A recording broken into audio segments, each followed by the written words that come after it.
8 июл башида ба рӯзи ҷаҳонии маъюбон дар деҳоти тугарак ҳамоиши маърифатӣ доир гардид. ҷамъомади мазкур бо ибтикори ҷамоати деҳот ташкил гардида дар он нафарони имконияти маҳдуд дошта даъват шуданд. дар ин чорабинӣ ки дар сатҳи маҳал гузаронида шуд, раиси ноҳияи восеъ иштирок намуда бо ин қишри ниёзманди ҷомеа ҳамсӯҳбат шуд. раиси ноҳия қайд намуданд ки дар сиёсати иҷтимоӣ давлат нисбати маъюбон ғамхории зиёд зоҳир менамоянд. дар ҳар як вохӯрӣ ва чорабиниҳо рӯзҳои ид сарвари давлат таъкид менамоянд ки аз ҳолу аҳволи маъюбон бохабар шуда онҳоро танҳо нагузоранд. ба ин муносибат барои маъюбон дастархон кушода ба онҳо зиёфати нисфирӯзӣ доданд. иштирокчиёни чорабинӣ шукрона аз тинҷӣ ва озодшудагии кишвар намуда сипоси худро оиди қадршиносӣ ба соҳибкорон ва ҷамоати деҳот баён доштанд.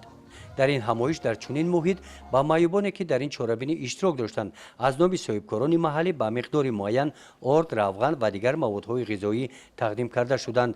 дар қисмати фарҳангӣ кормандони бахши фарҳанги ноҳия барномаи ҷолиби консертиро манзури иштирокчиён гардониданд.